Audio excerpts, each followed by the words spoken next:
The moon of Uranus called Ariel. So let's see how this goes. This should be interesting. Apparently, it's like an icy and rocky moon, I guess.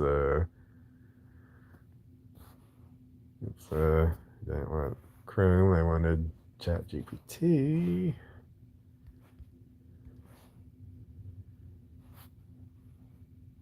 You can see my thumbnail for my last video there. Okay. Use that tool. Actually, a 16 by 9 thumbnail creator to create my thumbnails. I actually made that here. So we want virtual vacations anytime or anywhere, anyone. So let's go. Let me say it here.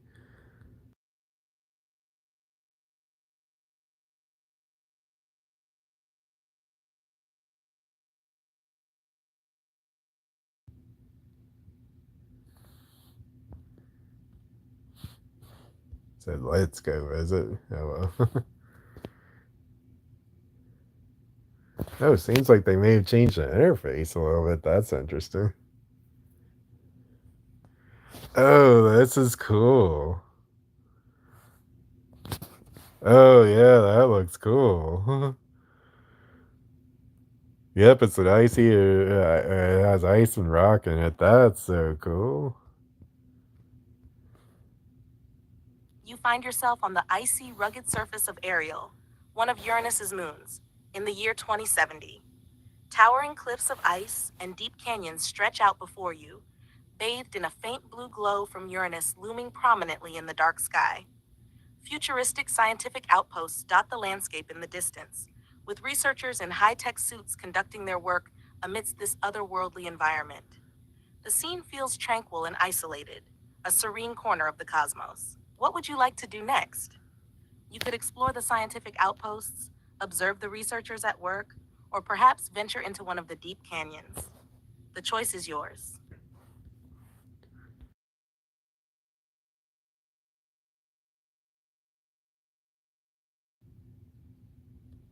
Granted, the first image kind of shows it. See if we can get some more details.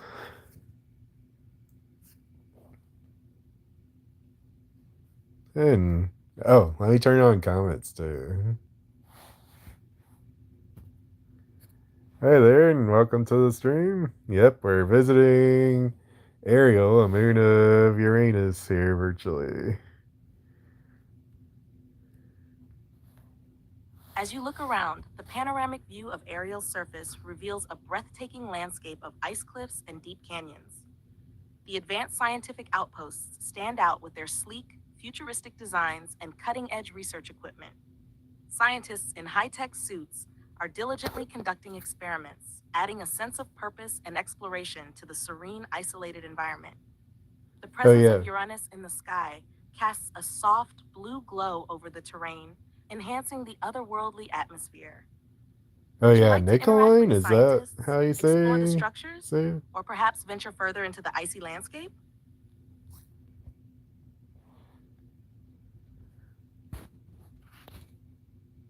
Hope I didn't butcher that too bad. So Nicoline. Actually, climbing on top of one of the mountains would be kind of cool here. And then go into the canyon. Okay, guessing Nicoline say Dearest? I hope I pronounced that right. Yeah, I'm in the US myself, by the way.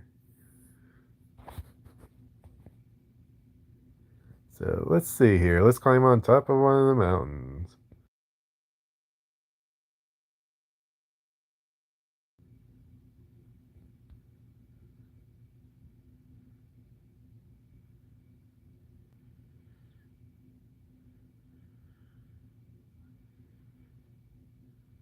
Oh, that looks cool.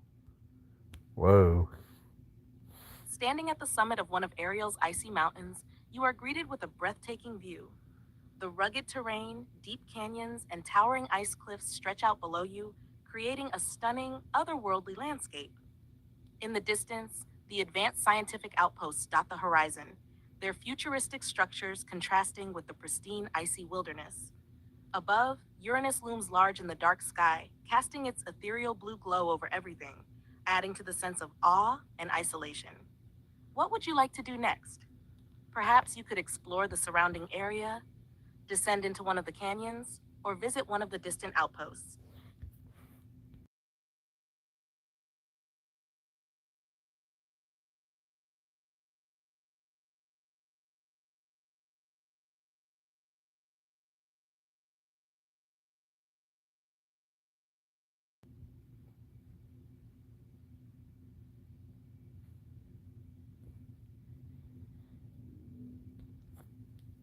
So let's see what there really is to explore here.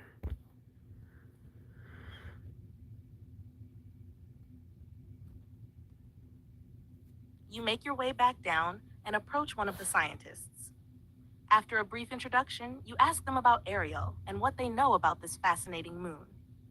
The scientist smiles and begins to share their knowledge. Ariel is one of the larger moons of Uranus, and it's quite an interesting place. The gravity here is about 0.27 meters per second squared, which is significantly lower than Earth's. This low gravity gives you a sense of weightlessness and makes moving around a bit easier, though you have to be cautious on the icy surface. They continue. The terrain here is incredibly diverse. We have towering ice cliffs, deep canyons, and a surface covered in a mixture of water ice and rocky material. There are indeed caves, some of which we've explored. These caves are formed by the unique geological processes on Ariel, and they offer a fascinating glimpse into the moon's history and composition. The scientist points toward the distant horizon. We've set up outposts to study the terrain and the potential for subsurface oceans. The possibility of finding some form of microbial life here is one of the most exciting aspects of our research. The Hmm. scientists' enthusiasm is palpable as they share more details about their work and discoveries on Ariel. What would you like to do next? Explore one of the caves, visit another outpost, or perhaps delve deeper into the research being conducted here?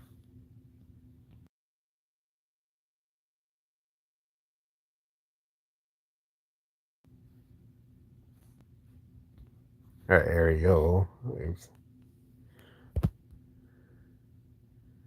So yes, there's craters and there's few. Let's see. I'll read it here. You ask the scientist if there are any craters on Ariel. They nod and explain, yes, there are craters on Ariel, but it's quite interesting because there are fewer craters here compared to other moons in the outer solar system. This suggests that the surface is relatively young and has undergone geological resurfacing. Some of the craters we have found are quite large, and we believe they were formed by impacts with other celestial bodies. They point to a nearby screen displaying images of Ariel's surface, highlighting several craters of varying sizes. We believe that Ariel's surface has been shaped by a combination of tectonic activity and possibly cryovolcanism, which is the eruption of water, ammonia, or methane instead of molten rock. This activity could explain the smoother areas where craters have been erased or buried. Would you like to visit one of these craters? Continue exploring the scientific outposts, or perhaps check out a different feature of Ariel? Ooh, that'd be so cool to see a cryo volcano. Let's see if those exist on here.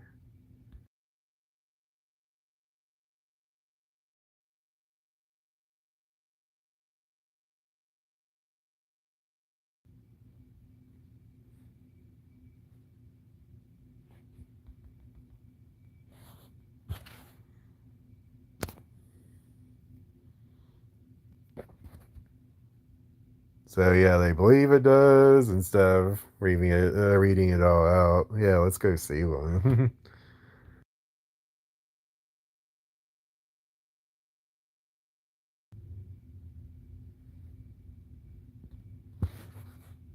That'd be so. That should be cool, literally. That's funny. We can swim in the lava because it's water.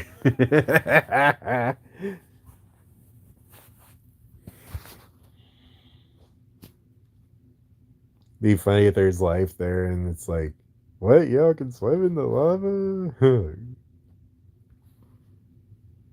You stand in awe as you witness a cryovolcano erupting on the surface of Ariel.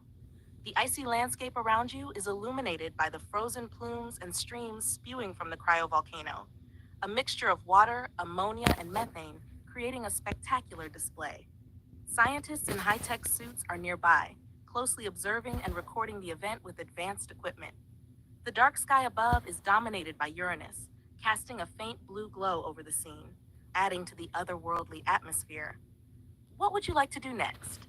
Perhaps you want to observe the eruption more closely, interact with the scientists to learn more, or explore another part of Ariel.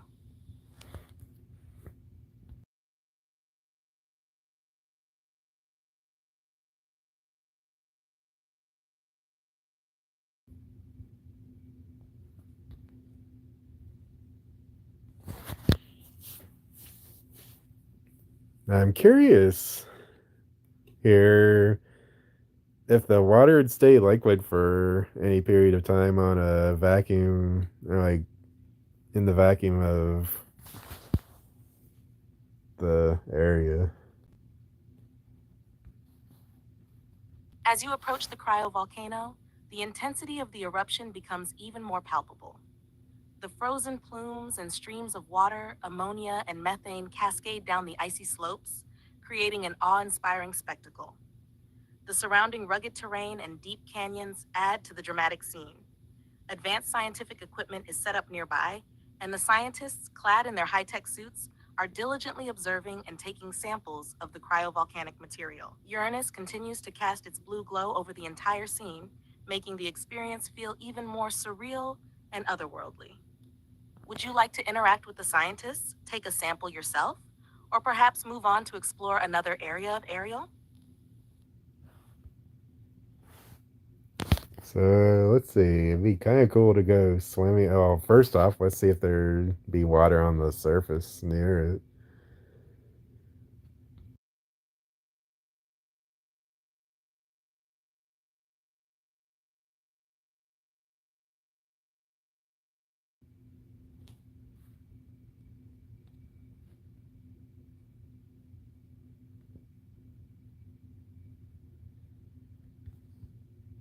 Oh, no, I said let's ask the scientist. Oops.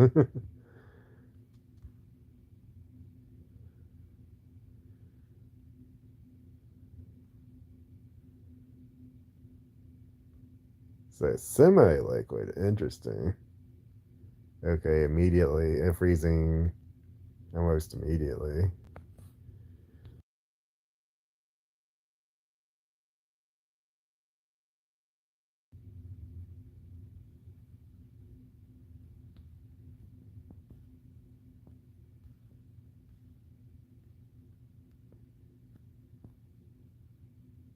You mention your adventurous idea to Seth. He chuckles and then responds, while it's an interesting thought, these flows are extremely cold and quickly turn into ice. The temperatures here are well below the freezing point of water, and even with the presence of ammonia and methane, it would be far too cold for any human to safely swim. Plus, the mixture is not exactly water as we know it. It's a complex cryogenic slurry. He adds, however, if you're looking for a more hands on experience, we have some robotic probes that we send into the flows to collect data. You could help us operate one of these probes to get a closer look at the material and see how it behaves up close. Would you like to assist in operating a probe? Or is there something else you would like to do on Ariel?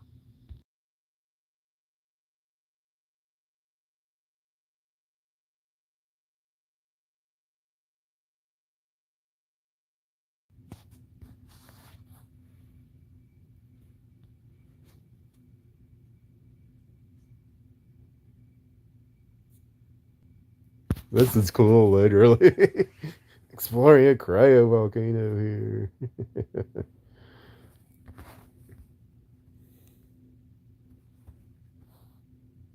As you operate the probe, you see its first-person view entering the cryovolcanic flow. The camera captures the mixture of water, ammonia, and methane flowing over the icy terrain, creating a mesmerizing display. Close-ups reveal intricate patterns of ice crystals forming as the liquid quickly freezes upon contact with the surface. The data collected by the probe is displayed on advanced scientific monitors, providing valuable insights into the composition and behavior of the cryovolcanic material. In the background, Uranus casts its faint blue glow, adding to the surreal and otherworldly atmosphere.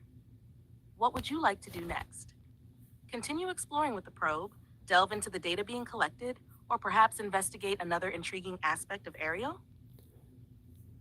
It's wondering. So you have anything cool you want to do? Maybe we could go explore one of the canyons, explore a cave, explore a crater, or we could go to the futuristic base.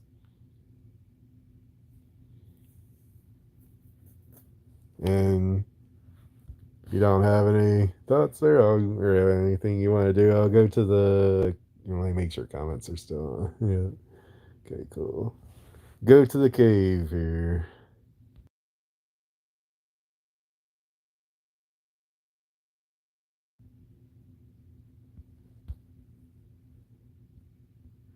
This should be interesting.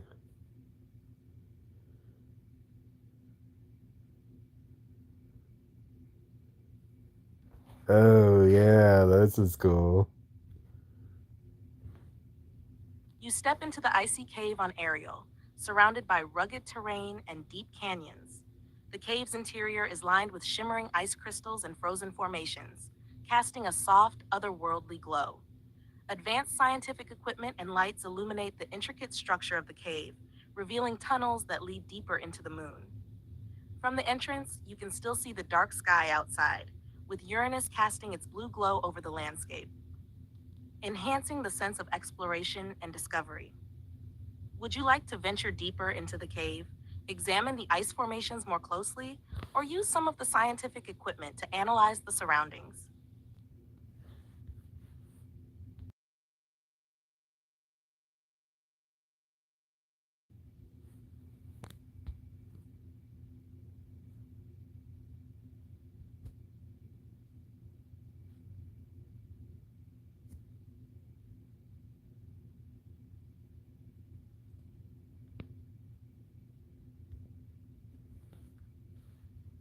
As you delve deeper into the icy cave, the environment becomes even more mesmerizing. The walls are adorned with shimmering ice crystals and intricate frozen formations, casting a soft, ethereal light that guides your way. The tunnel narrows and winds further into the moon, with advanced scientific equipment set up at various points along the path. The floor is covered in a smooth layer of ice, and you notice small pockets of liquid ammonia and methane, adding to the cave's otherworldly feel. What would you like to do next? You could explore further into the cave, examine the ice formations and pockets of liquid more closely, or interact with the scientific equipment to learn more about the cave's properties. Oh, that's interesting.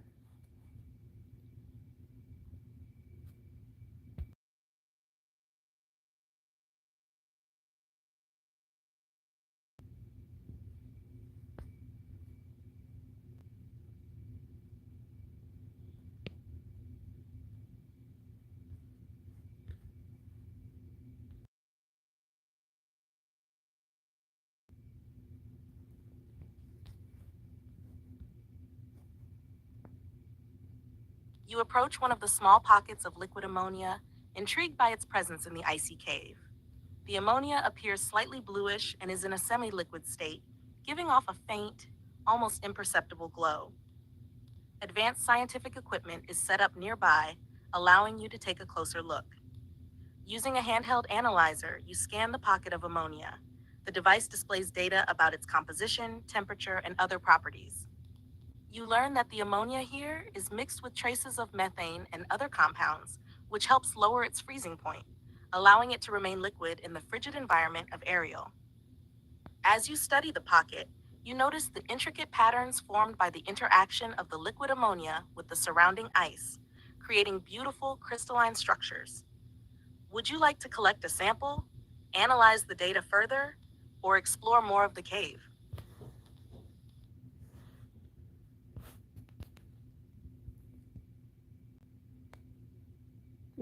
So worth it. I have to check that out after. I have to check that out. If you can request it from me, that'd be the easiest way. And then I can go back and check it real quick before I go to bed after the end of this video here. So we're exploring the moon Ariel. It's a moon of Uranus, actually. It's like an icy and rocky moon, and I think they think there may be a liquid ocean underneath, but they don't know yet. They think there's cryo volcanoes. That's pretty interesting. We looked at one of those already, and now we're in a cave exploring it. And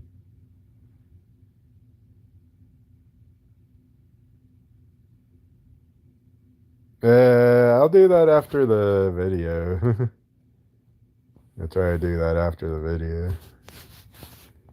So yeah, let's go. Do you have anything you want to explore next? That way, like a crater or a canyon, or go back to the moon base here. So,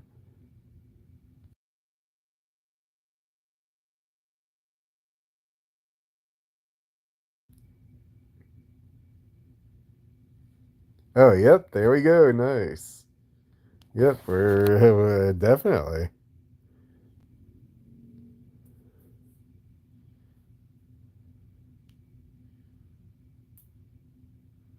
I'm kind of curious what a icy, rocky and icy crater would look like. You arrive at a wide, deep crater on Ariel's surface. The crater's icy walls and rugged terrain create a dramatic landscape. The bottom of the crater is a mix of ice and rock, with frozen formations hinting at past geological activity. Advanced scientific equipment is set up around the Yeah, site, and thank a you. few scientists in high tech suits are carefully examining the area. The dark sky above, illuminated by Uranus's blue glow, adds to the sense of exploration and discovery. Would you like to interact with the scientists, investigate the crater's geological features, or explore another part of Ariel? Got anything you want to do here? Thinking maybe explore the bottom of the crater could be one thing, and if you got anything else you want to do in the crater, let me know. Oh, thank you. That's sweet. Yeah, I like being your friend too. That's sweet.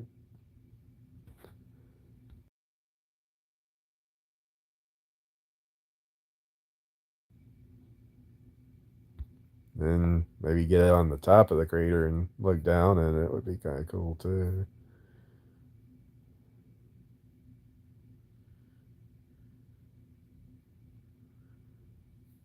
Oh, that looks cool. It actually did good with this one. I remember one time it didn't do so good with being in a crater on the moon. From the bottom of the crater, you can see the steep icy walls rising around you, creating a sense of awe and isolation. The rugged terrain and frozen formations on the ground reveal signs of past geological activity, adding to the intrigue of the site. Advanced scientific equipment is set up at the edges of the crater, where a few scientists in high tech suits are diligently studying the area. The dark sky above, with Uranus casting its blue glow, enhances the otherworldly atmosphere. Would you like to examine the geological features more closely, interact with the scientists to learn about their findings, or explore another part of Ariel?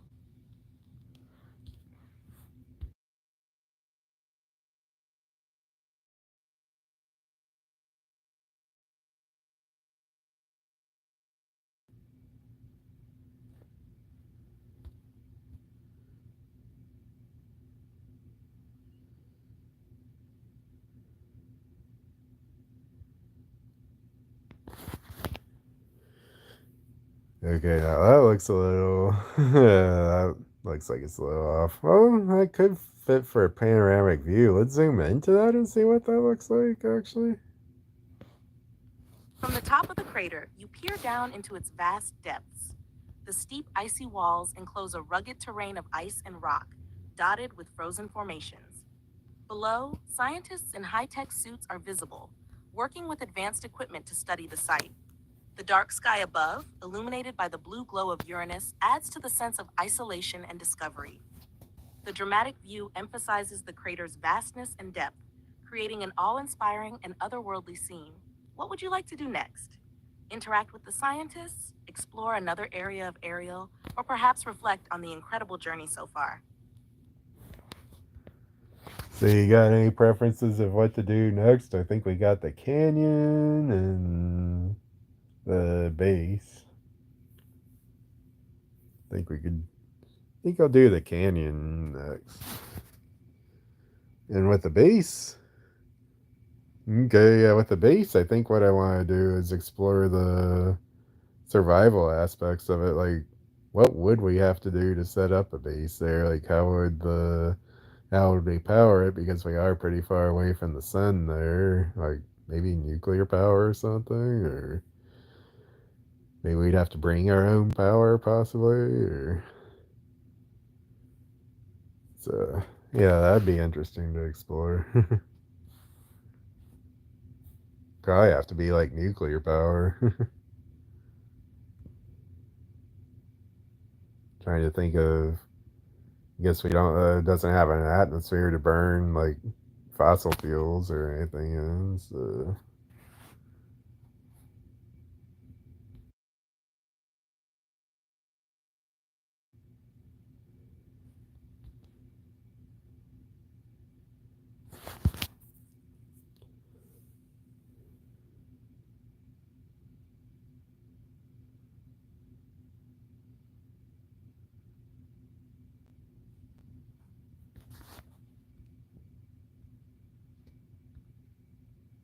You make your way into the deep canyon on Ariel. The high, rugged walls of ice and rock are adorned with intricate frozen formations, creating a stunning, otherworldly landscape. The narrow path winds through the canyon, with patches of smooth ice underfoot. Advanced scientific equipment is scattered along the path, and a few scientists in high tech suits are conducting research, their presence adding a sense of purpose to the adventure. Above, the dark sky with Uranus casting its blue glow enhances the feeling of exploration and discovery. Would you like to delve deeper into the canyon, interact with the scientists, or examine the frozen formations more closely?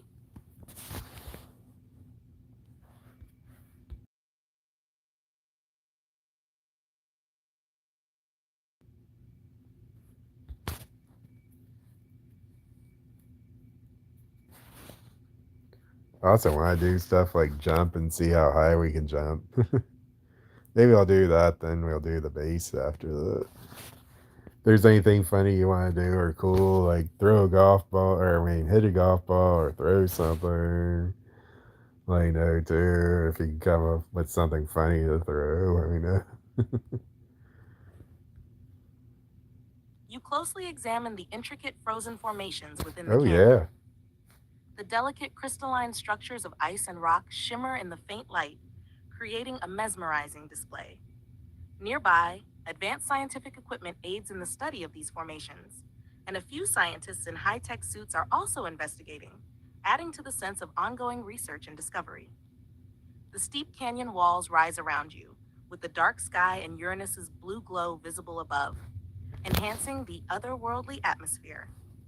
Would you like to learn more from the scientists, collect samples, or continue exploring the canyon?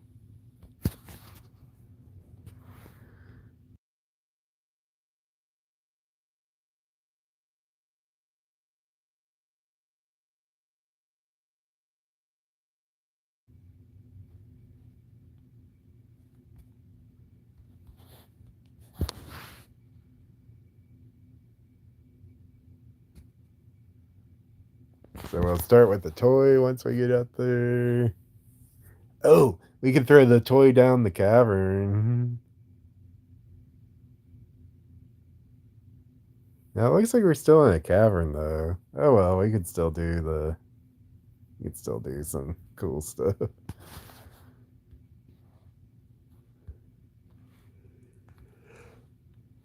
Back on the surface of Ariel, you see the rugged, icy landscape stretching out before you, with towering cliffs and deep canyons in the distance. Advanced scientific equipment is set up, and a few scientists in high tech suits are preparing to conduct experiments. The equipment includes various sensors, Yep, you're right. analyzers, and sample collectors. The dark sky above, illuminated by the blue glow of Uranus, enhances the sense of scientific exploration and discovery in this otherworldly environment. What kind of experiments would you like to conduct? You could analyze surface samples, test the atmospheric conditions, or observe any geological activity.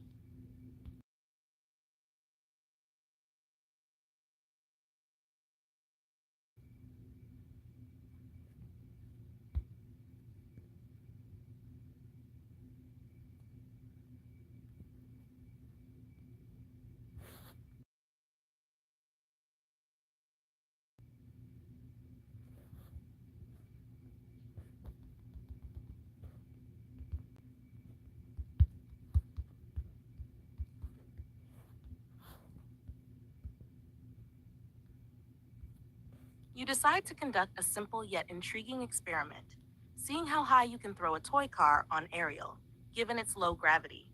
You grab a small toy car and, with a strong throw, send it flying into the air. The reduced gravity of Ariel, which is about 0.27 meters per second squared, allows the toy car to soar much higher and stay aloft longer than it would on Earth. It arcs gracefully before slowly descending back to the icy surface. The scientists nearby notice your experiment and smile, clearly amused by the playful yet effective demonstration of Ariel's low gravity. Would you like to try another fun experiment? Explore more of the surface? Or perhaps learn more about the scientific work being done here? Ooh, I know. Let's try. That gave me a cool idea. I'm curious if you could throw a real car, or see if we can. First off, let's see if we could lift a real car because the gravity's so low.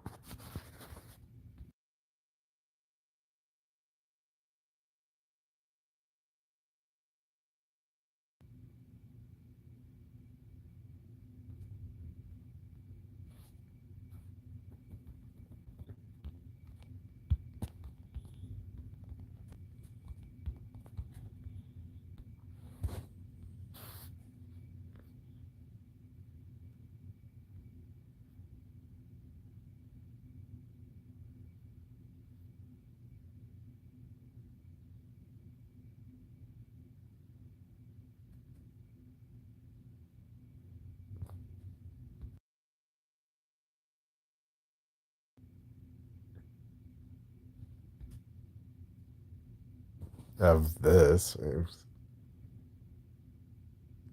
It's like, can you show an image of this? It's misread me there. Let's see.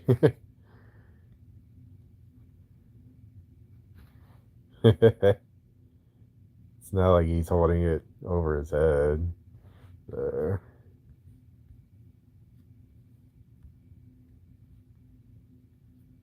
You decide to test the effects of Ariel's low gravity by attempting to lift a real car. Given the moon's gravity is only about 0.27 meters per second squared, significantly less than Earth's, lifting heavy objects should be considerably easier. A nearby scientist helps you set up the experiment, securing a small, lightweight vehicle designed for extraterrestrial environments. With both hands, you attempt to lift the car. To your amazement, the car feels much lighter than it would on Earth. With some effort, you manage to lift it off the ground, demonstrating the remarkable effects of Ariel's low gravity. The scientists observe and record the results, impressed by the practical demonstration of the moon's unique conditions. Would you like to try another gravity related experiment? Explore more of Ariel's surface? Or perhaps delve into the scientific research being conducted here?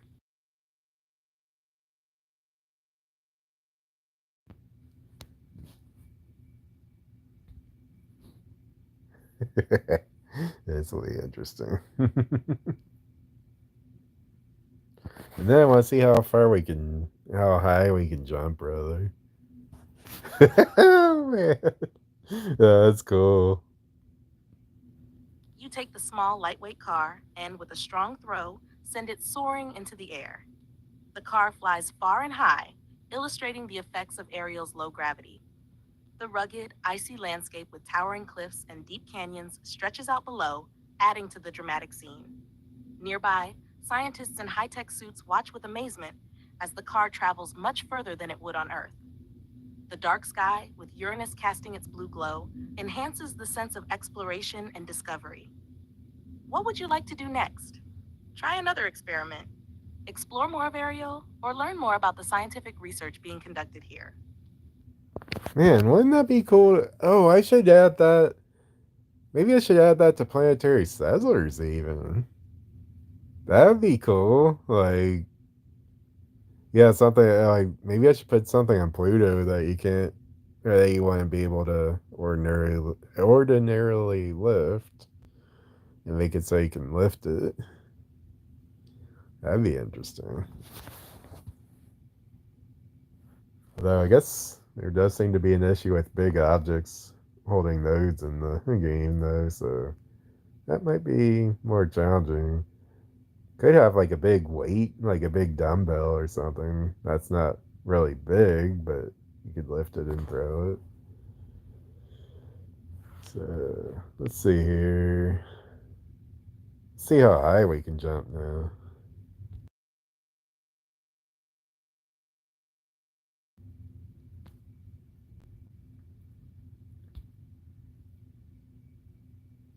Oh, yep, you're welcome.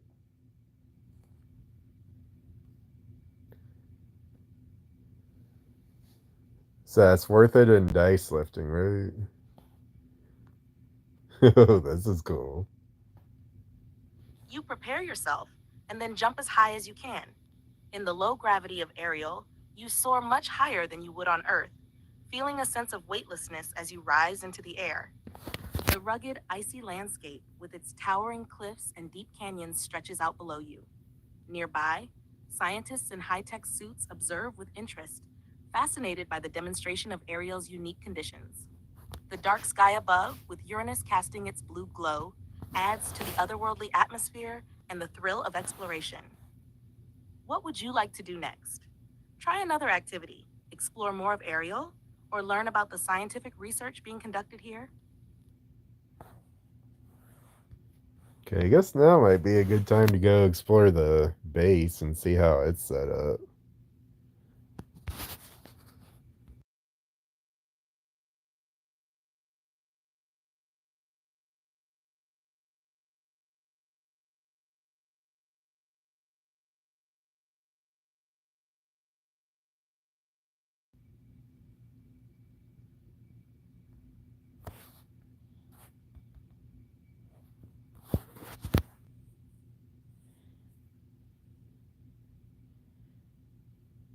Guess looking at the power source would be the first thing.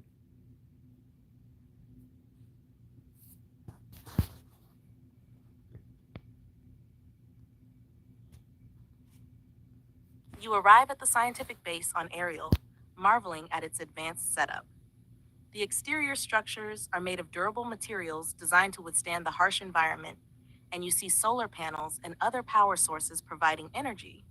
Inside, the base is equipped with life support systems, power generators, and research facilities. Scientists in high tech suits are busy working with various equipment. The base includes living quarters, labs, and communal areas, ensuring that life can go on smoothly despite the isolation. The dark sky, with Uranus casting its blue glow, is visible through the windows, adding to the sense of exploration and discovery. Would you like to explore the living quarters, visit the research labs, or learn more about the life support systems and power generators?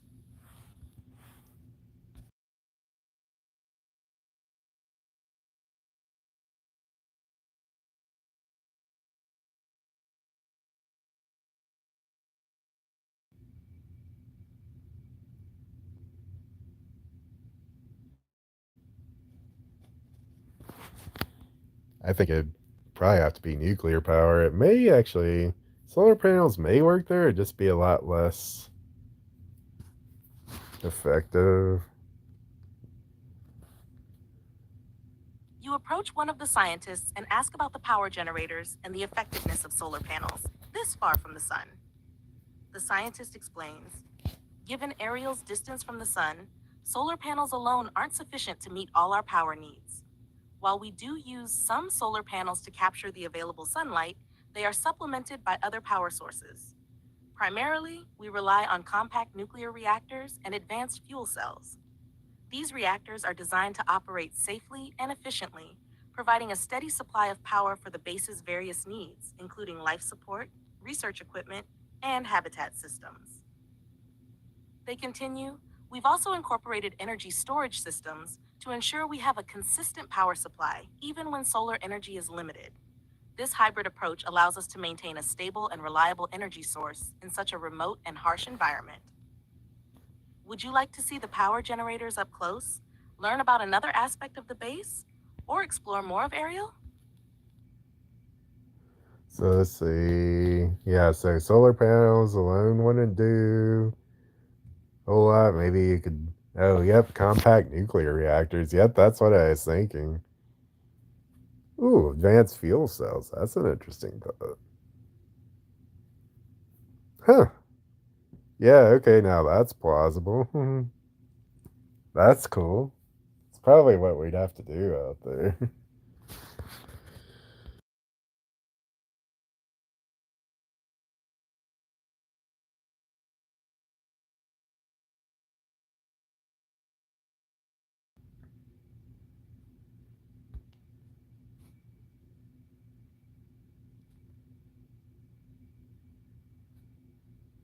Imagine you'd have to have really good insulation, probably. Let's see if it talks about that. Curious about how the base stays warm in such a cold environment, you ask a scientist about the heating systems used on Ariel. The scientist responds, "You're right. Maintaining a comfortable temperature in such a frigid environment does require a lot of energy.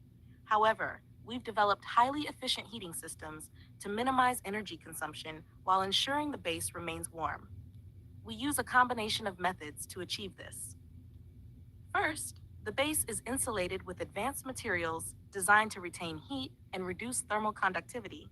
This helps keep the cold out and the warmth in.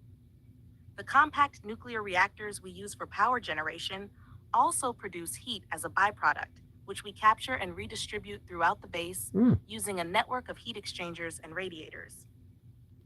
We also have advanced heat pumps that can extract heat from the environment, even in Hmm. extremely low temperatures, and use it to maintain a comfortable indoor climate.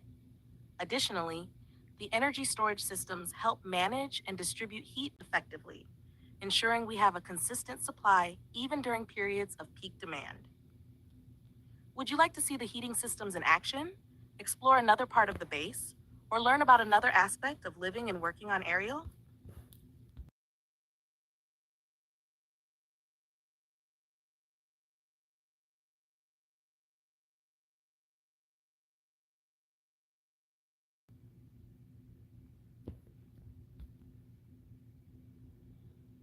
Probably be whatever.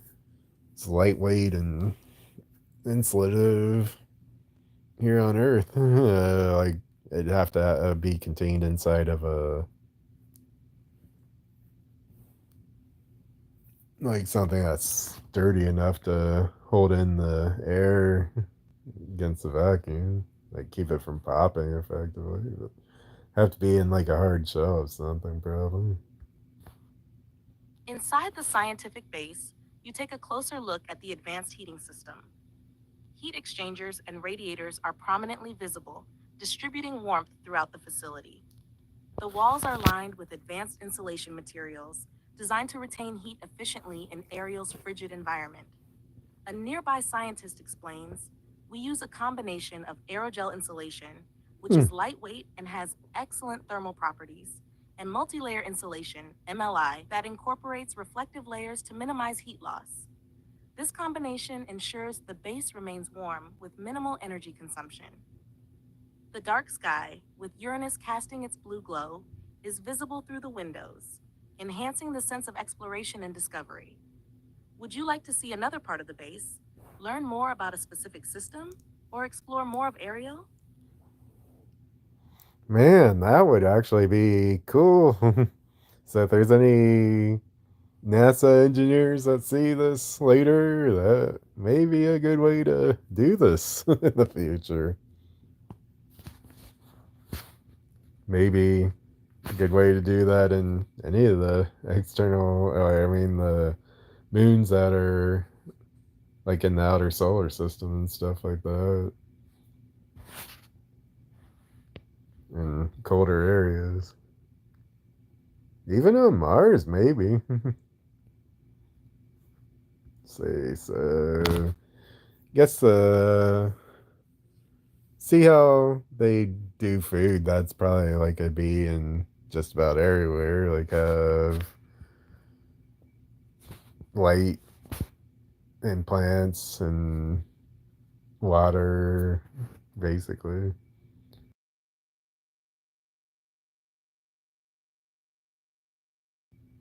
Now, since there's ice here, maybe we could probably harvest the water from the ice. Like, I think it's different types of different chemicals in the ice, though. But there's also water ice, I think.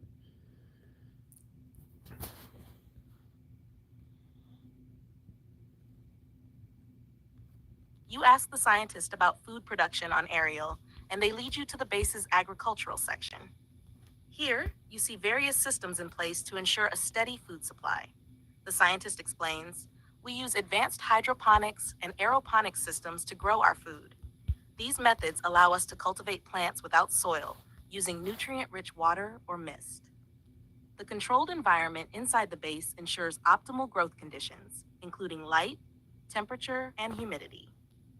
So yeah, it's Chat GPT, or it's a thing that I made in Chat GPT. Actually, it's virtual vacations anywhere, anywhen is the custom GPT that I made here. So I actually made this tool within Chat GPT. So it's out there for other people to try. You can go pretty much anywhere, anywhen. You can go back and forward in time too. Yep, you're welcome. They show you rows of plants thriving under LED grow lights, which provide the necessary spectrum for photosynthesis. We grow a variety of crops, including leafy greens, herbs, and even some fruits. These systems are highly efficient, using minimal water and recycling nutrients to minimize waste. In addition to plants, we also have bioreactors that produce protein rich algae and other microorganisms. Uh, I think you could do this for free, but I've heard the image generation part might not work for free. It used to be you may have to have a subscription to ChatGPT, worst case, but if you have a subscription to ChatGPT, then it is definitely free to use. But the image generation may not work if you don't have a subscription. But the text of it should work, even if you don't. Which are processed into various food products. This helps supplement our diet and ensures we have a balanced intake of nutrients. Would you like to learn more about the hydroponic system, explore another part of the base, or perhaps try some of the food produced here? So so I've got a link to it in my virtual vacations playlist. So yeah, you can find it quickly that way too. Okay, let's see here. That's pretty cool. See how the water's produced. See if it said that. Yeah, under LED grow lights is how they're growing. That's cool.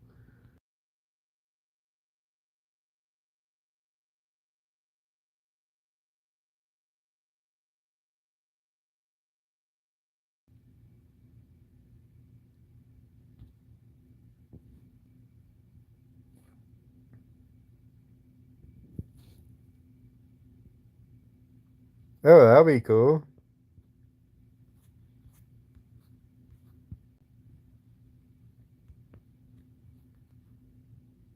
You ask the scientist about the water supply and whether it's possible to extract water from Ariel's ice. The scientist nods and explains, yes, we do extract water from the ice on Ariel. The moon's surface contains a significant amount of water ice, and we've developed efficient methods to harvest and purify it for our needs. They lead you to a section of the base where the water processing systems are located. We use specialized equipment to drill into the ice and extract it. Once the ice is collected, it goes through a series of filtration and purification processes to ensure it's safe for consumption and use in our hydroponic systems. The scientist shows you the equipment in action, with drills extracting ice and pipes transporting it to purification units. We also recycle water as much as possible within the base. Wastewater from various systems is collected, treated, and reused to minimize wastage. Would you like to see more details about the water extraction and purification process, explore another part of the base, or learn about a different aspect of life on Ariel? Yep. Well, thank you for. Yeah, I'm glad you're here at least, and yeah, thank you. Thank you for your comments as well. Let's see what we want to do next here. Hopefully, more people maybe either jump in here or maybe see it afterwards. Let's see what else is there. So there's food, water. Oh, radiation protection. Oh, and air management. All right, okay, let's see how air is produced.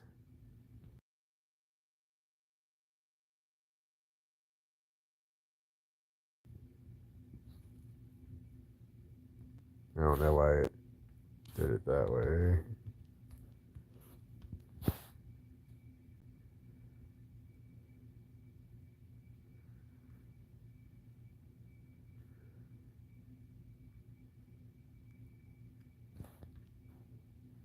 You ask the scientist about air production on Ariel, and they lead you to the life support section of the base. The scientist explains, maintaining a stable and breathable atmosphere inside the base. Pretty much, like it'll come up with ways to possibly make it work if you say that. Yeah, if you do what I'm doing here, this may actually come up with ways to make it work. So yeah, yeah, that's a pretty cool.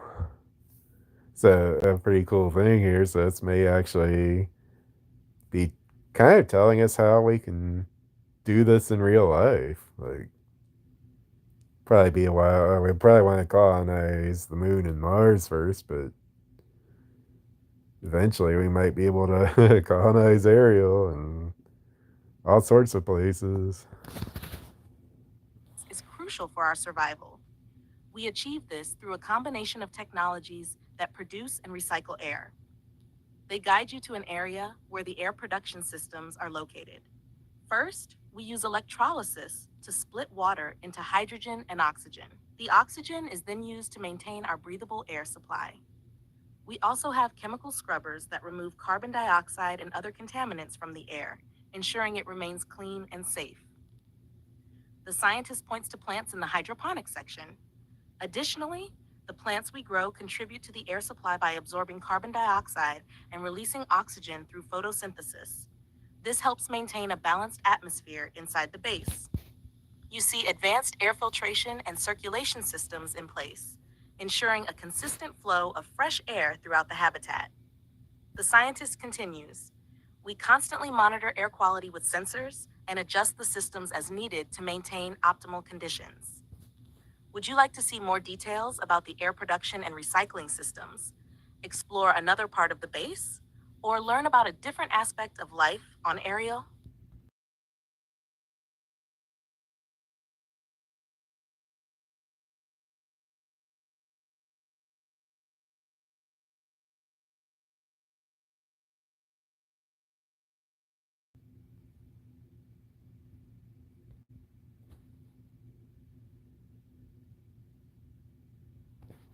I'm curious if nitrogen would be available, and I think ammonia has nitrogen in it. See if it maybe we'll get it out of that somehow. Inside the life support section, you observe the advanced air production and recycling systems in action. Electrolysis units split water into hydrogen and oxygen. Chemical scrubbers remove carbon dioxide, and air filtration and circulation equipment maintain a stable atmosphere. Scientists in high tech suits are present, explaining the intricacies of the systems. The hydroponic plants also contribute to oxygen production through photosynthesis, aiding in air maintenance. You then ask about nitrogen production. The scientist explains nitrogen is a crucial component of our breathable air mix. We don't produce nitrogen on site. Instead, we bring it from Earth in compressed gas cylinders. Once here, we store it in high pressure tanks and release it as needed to maintain the correct balance in our air supply. We also have systems to capture and recycle nitrogen from the habitat's air to minimize losses and ensure a stable supply. Would you like to see more details about the nitrogen storage and recycling systems, explore another part of the base, or learn about a different aspect of life on Ariel?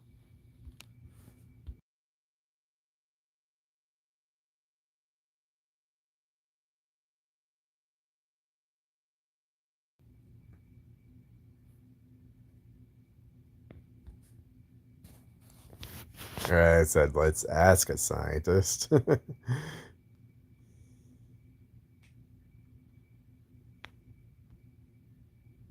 You ask Saska, one of the scientists, if it's possible to obtain nitrogen from any resources available on Ariel. Saska thinks for a moment and responds, Ariel itself doesn't have a significant atmosphere or surface materials rich in nitrogen. Most of our nitrogen needs are met by transporting it from Earth. However, there are some possibilities for future self sufficiency.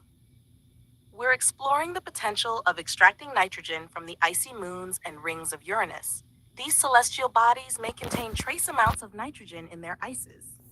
If we can develop efficient extraction and processing methods, we could potentially harvest nitrogen from those sources. Saska adds, another possibility is synthesizing nitrogen compounds from other elements available on Ariel, but this requires advanced chemical processes and significant energy input. For now, transporting nitrogen remains the most feasible option. Would you like to explore another aspect of the base, learn about, or venture out to a new location on Ariel?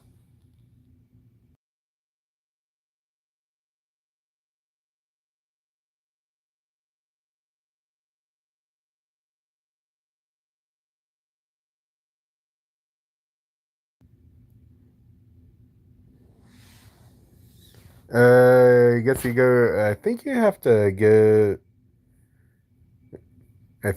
to have 500 subscribers first, and then you can do the plus thing on YouTube and do live stream.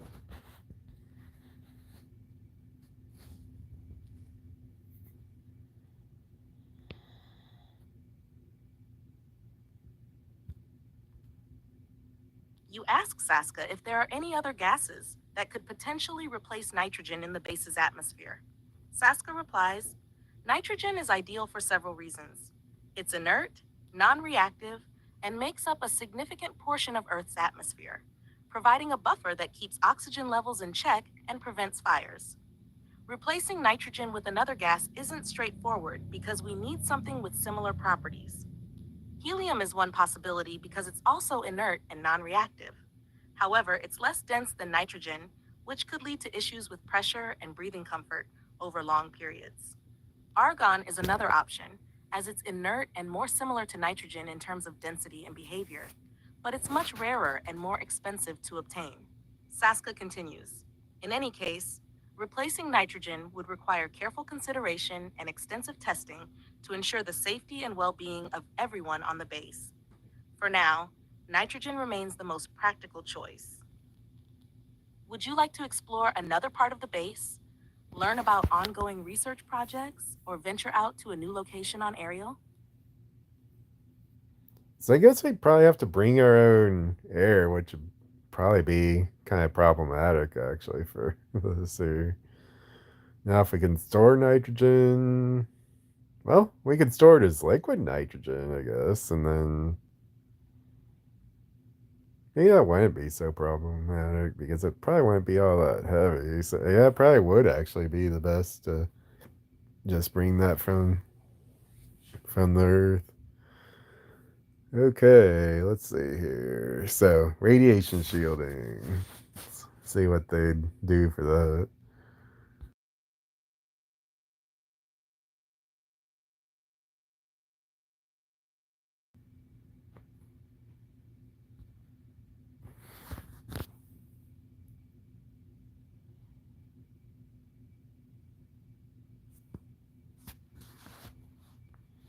Oh, I've actually got a Chat GPT version for that too.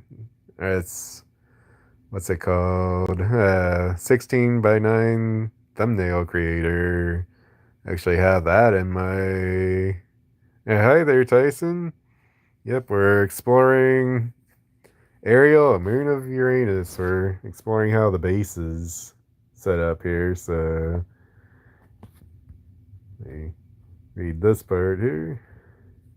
You ask Radiation. Saska about how the base is shielded from radiation, and she leads you to an area where you can see the protective measures in place.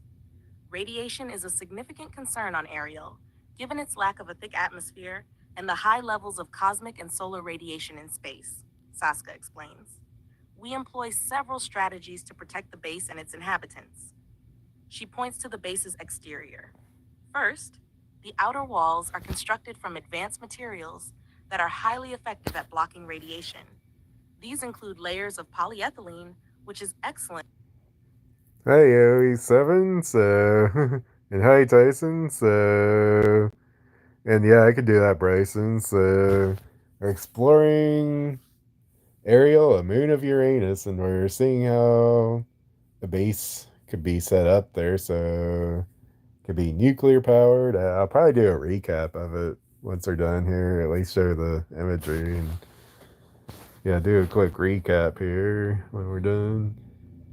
For stopping neutron radiation, and high density materials like lead and tungsten for blocking gamma rays and X rays. Saska then shows you an internal part of the base.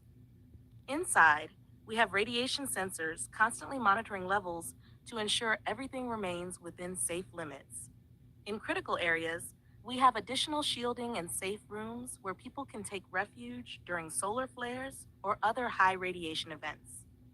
She also mentions we use water as a shielding material in some areas because it's effective at absorbing radiation. This is why some of our water storage tanks are strategically placed around living quarters and workspaces.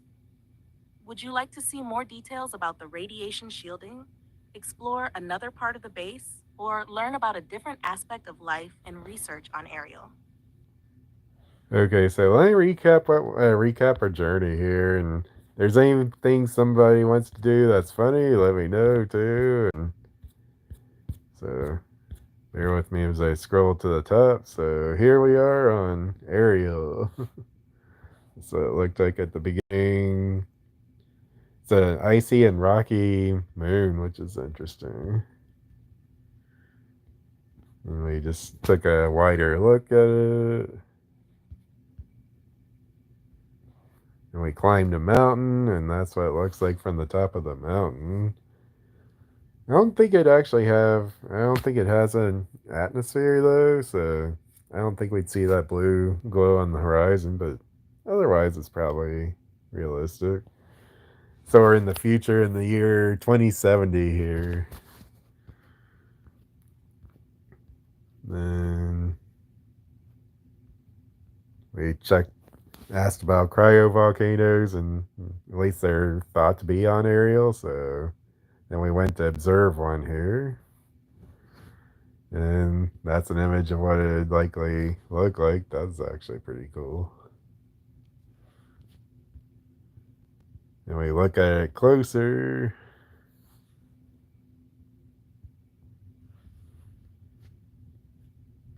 and we send a probe into the water flow. Apparently, it freezes really fast, they think.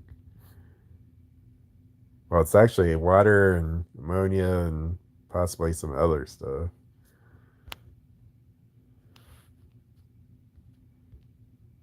Then we went to explore a cave. Actually, let me leave that up for a little bit. That's actually pretty there. It went deeper in the cave. It said there's likely liquid ammonia deeper in the cave. I'm not sure about that. It's still vacuum there if there would be trace atmosphere there.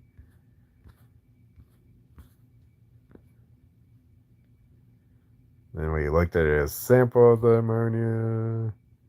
It's still got cool cave view there. And we checked out a crater. You can see the icy and rocky aspect of it here. This is really cool. It's interesting. It's kind of like a tiered crater. Yeah, that's interesting. I don't know if that's really like that there. One interesting fact that said is that the surface is like there's not very many craters on Ariel because the surface is basically remade, like it's resurfaced effectively every so often, like through tectonic and cryovolcanic activity, I think. So that's interesting. And there we are at the bottom of it, the crater. And I kind of messed up there being at the top of it, looking down into it. Looks a little off there. Still kind of cool looking, but then we decided to go in a canyon here. That's actually quite beautiful. I think I'm going to download that.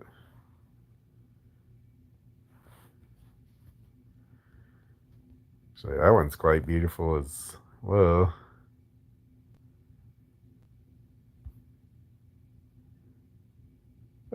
Actually, I could do that. Yeah, I could hop right in and do that. So yeah, that's quite beautiful. Looking closer at the ice formations. So I think I'm gonna download that one too. That one's nice. Then we go back up to the surface and do some experiments. First of which is throwing a toy car. Although kind of looks similar to a real car. Oh, that's funny. I just noticed. I guess I'm apparently standing on a real car throwing a toy car. Looks like one of the wheels came off too. That's kind of funny. Apparently, it would be able to throw stuff really far because it has really low gravity. It's cold and low gravity, and then try to lift up a real car and should be able to do that in the low gravity. Actually, you could probably even throw it. So we tried to throw it, and there we are throwing it, throwing a real car. It's actually pretty cool.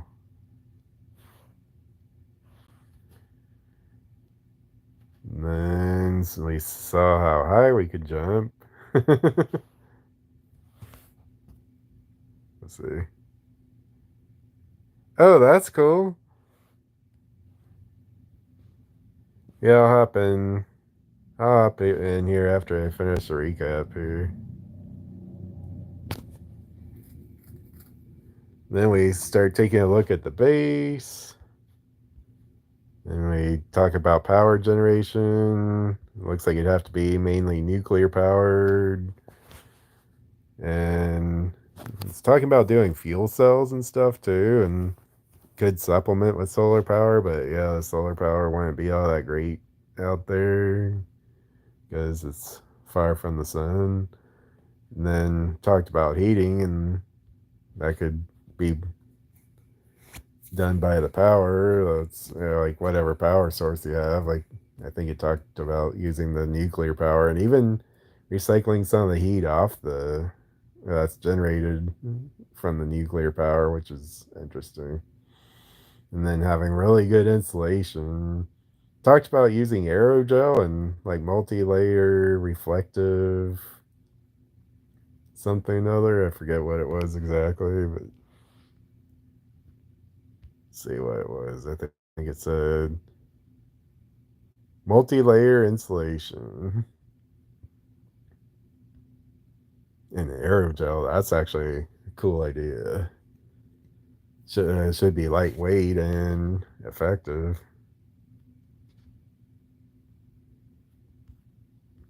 And then water, you can get that from the moon itself and purified out ice. You can grow plants with LED lights, LED grow lights.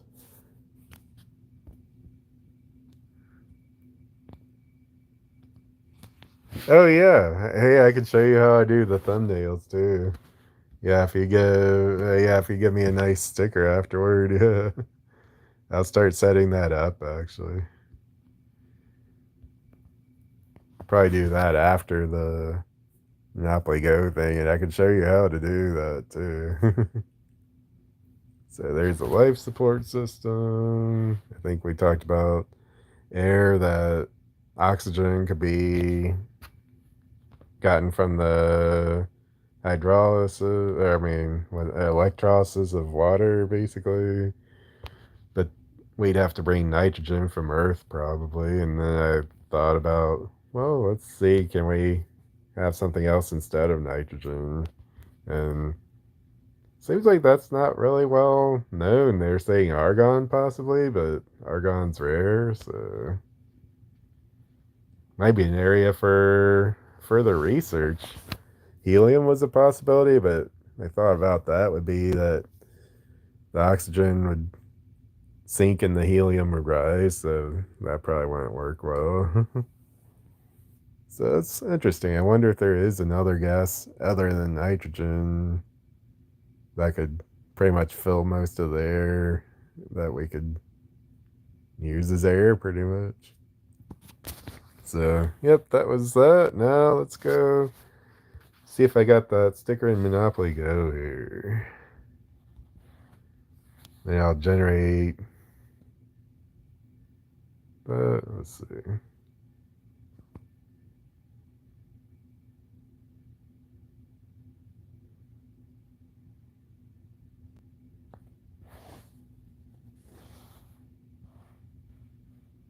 Okay.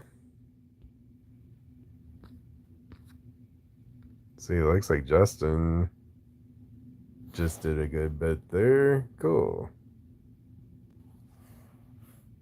I'm gonna have to follow up with him a little more. Or I have to do that tomorrow, I guess. And wrapping up here. Let's see what we got here real quick.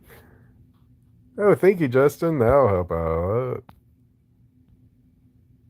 Okay, now see if we got this for you, Bryson. So the dice lifting, what was it, worth it, I think? Oh, nope, I don't have that. So said you want another 4-star then? See what we got there. Or for Bryson, rather. Are you Bryson? I think I accidentally said Justin, but Bryson. So you want surf up?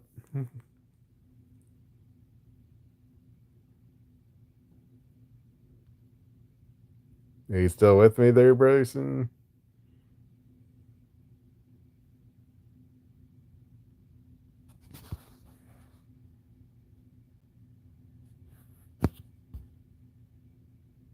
Okay, let's see what else we got.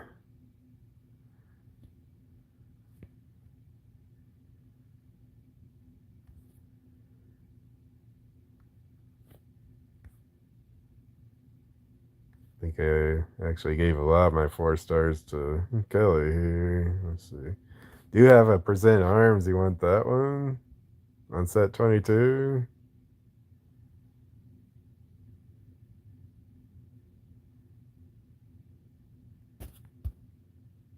Okay, let's see.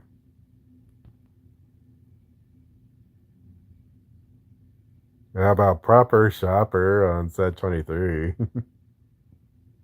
Or half mile aisle, either of those.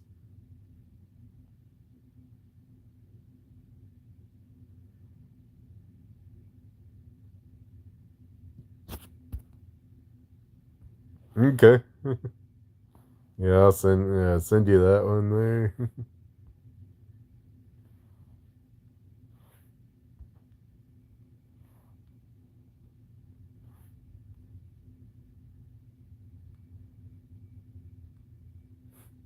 Oh, and which ones were you saying you had for me, possibly?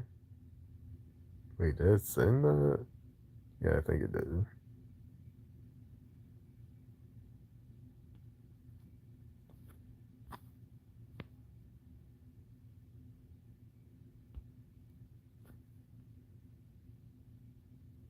Oh, I forgot to spend my money earlier, too. Whoops.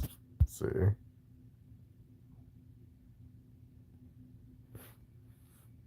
Um, let's see here. I think I've overmatched on that. Let's see, but trying to match everybody first. I think. Let's see. Where do we? Think I owe Justin some. Spend once on it or something. Oh, I could throw you the 200 here. See what that lands on. Oh, cool! I gave you a partner. Nice, partner thingy.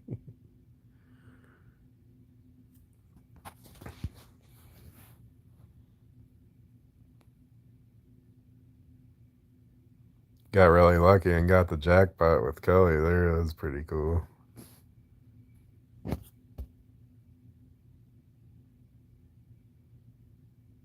Oh, okay. See, that'd be funny if you gave me a partner too. See, actually, let's open the community chest too while we're here. Gonna need to get to bed here pretty shortly.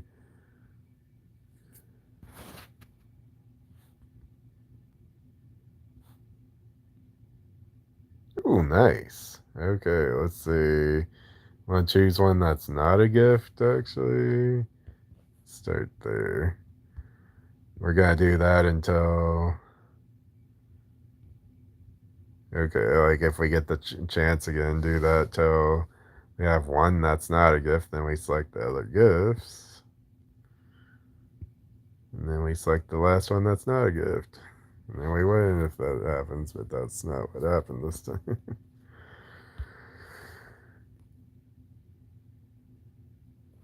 Oh, cool. Yep, I see that.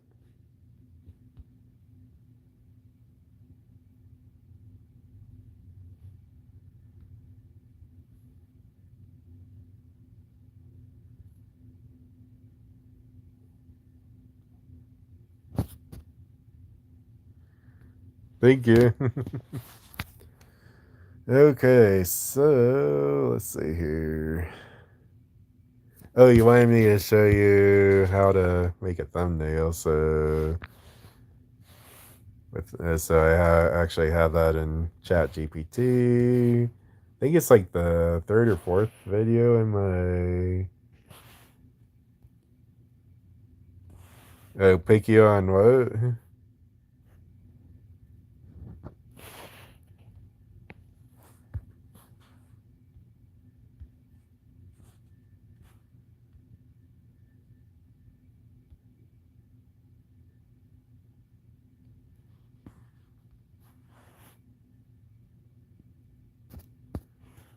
Oh, like in Monopoly Go, I don't have any more ice cream cones right now.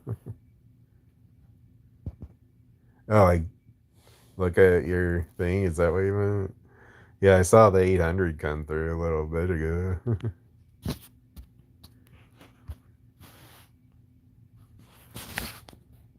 So let's see here. This is how I do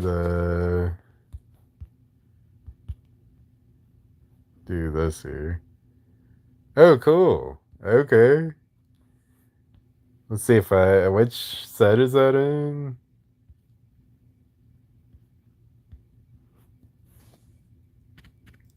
If I need it, that'd be awesome. And even if I don't, I can use it to trade for another card that I do need. So even if I don't need it, it'd still be helpful. Victory Podium. What set is that in?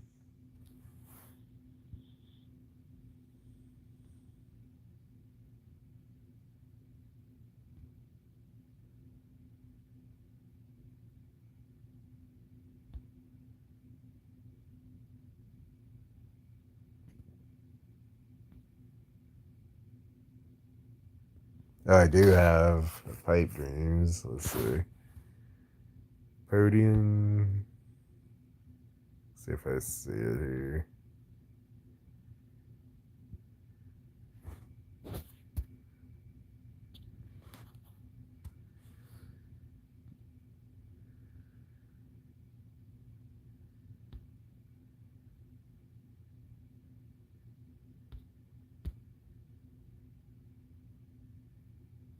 See, I do have present arms on set 22 and half mile aisle here.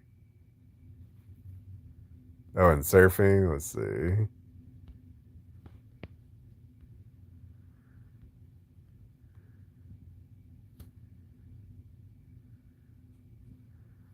Oh, okay. Yep, I've got a pipe dreams, and let's see.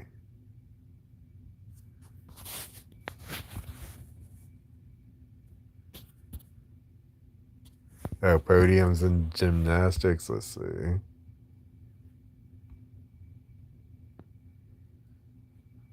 Actually, no, I don't have an extra one of that.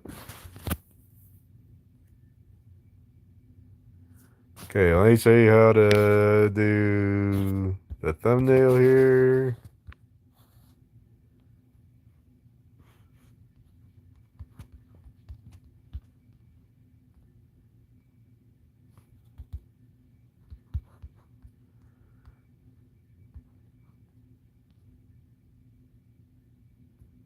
Okay.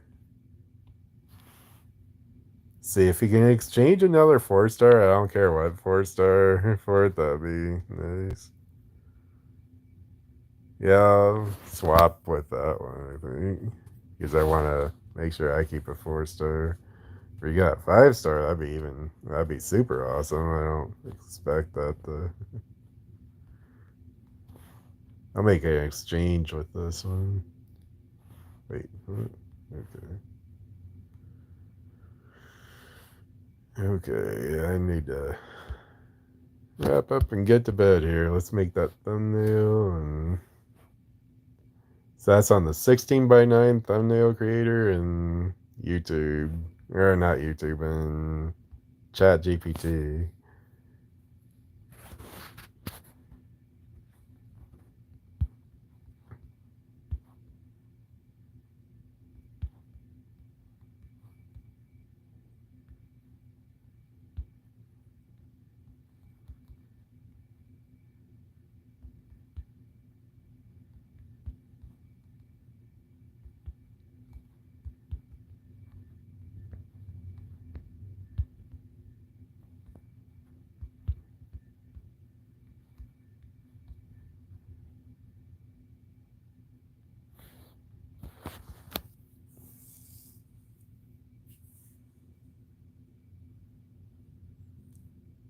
So, yep, that's how I do that.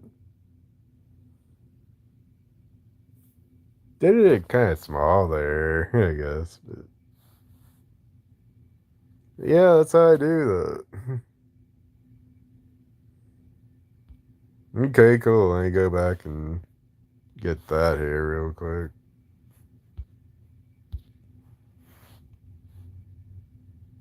Thank you.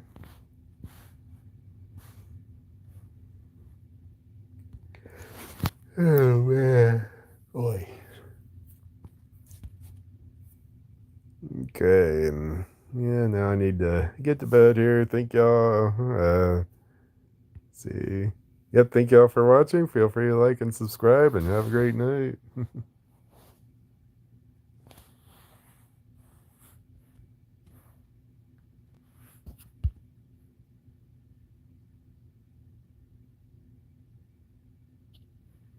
Um, actually, there's sticker. I try to wait on that till there's sticker bear.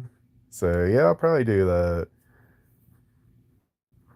next sticker boom if I can remember to. Or if I yeah, I'll try to do that during sticker boom.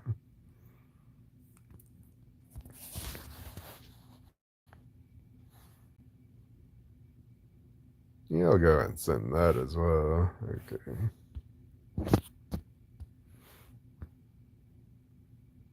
Thank think I downloaded that already, so once I end the YouTube, I can make that the new thumbnail.